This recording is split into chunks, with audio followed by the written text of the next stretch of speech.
everyone. This is Julia Boyce, and we are live at the Global Ethics Summit. And right now, we are so excited to talk to Courtney Schaberg, the Senior Vice President of Ethics and Legal Compliance and Chief Privacy Officer at Sony Pictures Entertainment.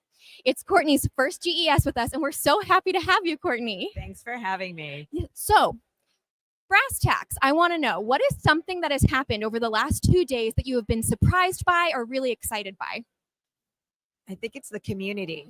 I have been so surprised by the community here from the moment I walked in the door, actually, where people started talking about not just topics that are familiar to me, but the goal of trying to communicate together with each other about those topics and really share practical tips. That's what's been really impressive to me is people are peers to one another. Everyone is operating as a peer and helping each other out on this topic that we all focus on, but often we're the one of very few within our companies focused on this topic. So community.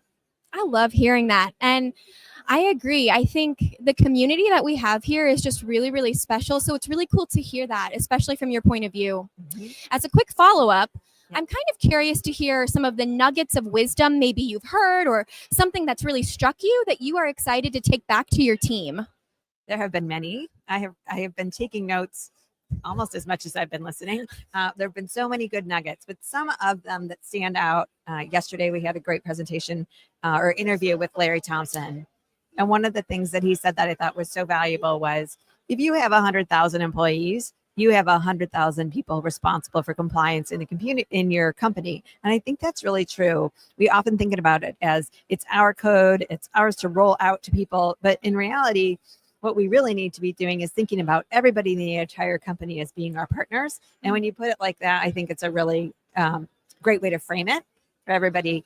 Another nugget is the idea of listening to people and their strategic plan and having that be the starting point. Someone was saying that she's brand new to her company, and the first thing she did was go meet with the president of each different business unit and listen to them both describe their business unit and describe their strategic plan.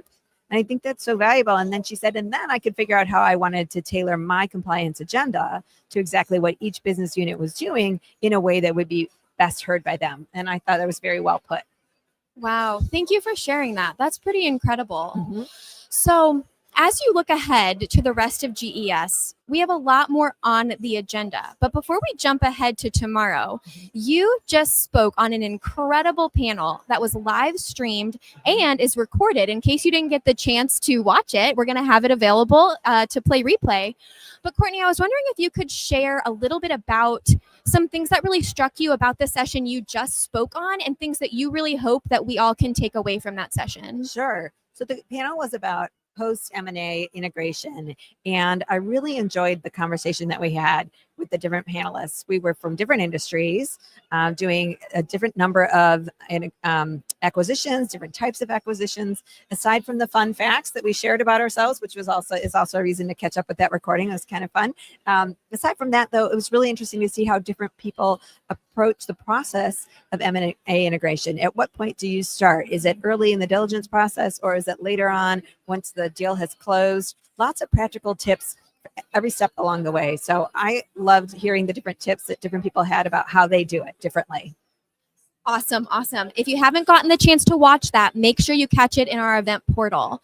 So, Courtney, we have a couple more sessions today and then tomorrow. Is there anything that you're particularly looking forward to or something you're really hoping happens in the next day? Oh, God. Well, more nuggets, which I can count on, I know, because I have taken so many copious notes. I think tomorrow there's a session for people who have just left the government, people like some closing remarks, and I think that will be very interesting. I also just came from a breakout session about AI and AI governance frameworks, which was fascinating. And there's another session on that tomorrow where there'll be some people talking about AI and what they're doing to incorporate AI governance into existing ethics and compliance frameworks. So I'm looking forward to both of those. Well, I love hearing that. Look, I know we're not all the way through GES, but do you think you might come back next year for a second time? If I have the opportunity, I will be here for sure. Oh, yes. Well, that makes us so happy. We are so happy that you're here with us this year, and we are going to get back to it because we have a lot ahead. But thank you for joining us on this Ethicast with our first time, but not last time participant, Courtney. Thank you for speaking. Thank you for joining us on this Ethicast. And we can't wait to talk to you more next year. Sounds good. Thanks, Julia. Thank you. Bye, everybody.